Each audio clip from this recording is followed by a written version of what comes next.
Charlie and Chocolate Factory. 1. Here comes Charlie. These two very old people are the father and mother of Mr. Bucket. Their names are Grandpa Joe and Grandma Josephine. And these two very old people are the father and mother of Mrs. Bucket. Their names are Grandpa George and Grandma Georgina. This is Mr. Bucket. This is Mrs. Bucket. Mr. and Mrs. Bucket have a small boy whose name is Charlie Bucket. This is Charlie. How did you do? And how did you do? And how did you do again? He is pleased to meet you. The whole of his family, the 6 grown-up, count them, and little Charlie Bucket live together in a small wooden house on the edge of the great town. The house wasn't nearly large enough for many people, and life are extremely uncomfortable for them all. There were only 2 rooms in the place all together, and there was only one bed. The bed was given to the 4 old grandparents because they were so old and tired. They were so tired they never got out of it. Grandpa Joe and Grandma Josephine on this side, Grandpa George and Grandma Georgiana on this side. Mr. and Mrs. Bucket and little Charlie Bucket slept in other room upon mattresses on the floor. In summertime, this wasn't too bad, but in winter, freezing cold draft blew across the floor all night long, and it was awful. There wasn't any question of them being able to buy a better house or even one more bed to sleep in. They were far too poor for that.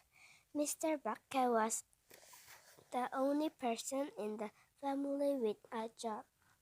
He worked in a toothpaste factory, where he sat all day long at a bench and screwed the little cap on to the top of the tube of toothpaste after the tubes had been filled. But the toothpaste cap's squire is never paid very much money.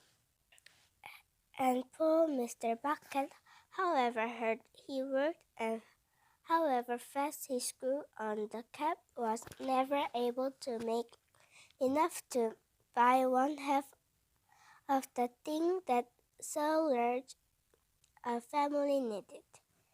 There wasn't enough money to buy proper food for them all. The only meal they could afford were bread and margarine for breakfast, boiled potatoes and cabbage for lunch, and cabbage soup for supper. Sundays were a bit better. They all looked forward to Sundays because they had exactly the same. Everyone was allowed to second helping. The Buckets, of course, didn't scarf, but every one of them, the 2 old grandfathers, the 2 old grandmothers, Charlie's father, Charlie's mother, and especially little Charlie himself went about from morning till night with horrible empty feeling in their tummies. Charlie felt it worst of all, and allowed his father and mother of went without their own share of lunch or supper so that they could give it to him. It still wasn't nearly enough for a growing boy. He desperately wanted something more filling and satisfying than cabbage and cabbage soup. The one thing he longed for more than anything else was chocolate. Walking to school in morning, Charlie could see great slabs of chocolate file up high in the shop windows, and he would stop and stare and press his nose against the glass, his mouth watering like mad. Many times a day, he would see other children taking creamy candy bars out of their pockets and munching them greedily, and that, of course, was for sure. Only once a year, one on his birthday, did Charlie Bucket ever get to taste a bit of chocolate. The whole family saved their money for a special occasion, and when the great day arrived, Charlie was alone, present with one small chocolate bar to eat all by himself, and each time he received it on those marvelous birthday morning, he would place it carefully in a small wooden box that he owned, and treasure it as though it were a bar of soiled gold, and for the next few days he would allow himself only to look at it, but never to touch it. Then at last, when he could stand it no longer, he would peel back a tiny bit of the paper wrapping at one corner to explore a tiny bit of chocolate, and then he would take a tiny nibble, just enough to allow the lovely sweet taste to spread out slowly over his tongue. The next day he would take another tiny nibble, and so on and so on. And in this way, Charlie would make it 10 cents per for of birthday chocolate last him for more than a month. But I haven't yet told you about one awful thing that tortured little Charlie, the lover of chocolate, more than anything else.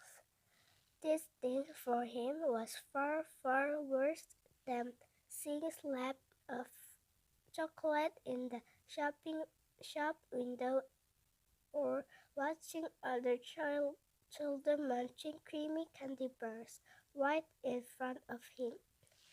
It was the most terrible, torturing things you could imagine, and it was thing in the town itself, actually within sight of the house in which Charlie lived, there was an enormous chocolate factory. Just imagine that, and it wasn't simple and ordinary enormous chocolate factory either. It was the largest and most famous in the whole world. It was one Wonka's factory owned by a man called Mr. Willy Wonka, the greatest inventor and maker of chocolates than there had ever been. And what a tremendous, marvelous place it was. It had huge iron gates leading into it and a high walls surrounding it, and smoke reaching from its chimneys, and strange whirling sounds coming from deep inside it. And outside the wall, for half a mile around it, every direction, the air was sent with the heavy, rich smell of melting chocolate. Twice a day, on his way to and from school, little Charlie Bucket had to walk right past the gate of the factory. And every time he went by, he would begin to walk very, very slowly, and he would hold his nose high in the air and take long, deep sniffs of the gorgeous chocolate smell all around him. Oh, how he loved the smell! And oh, how he wished he could go inside the factory and see what it was like.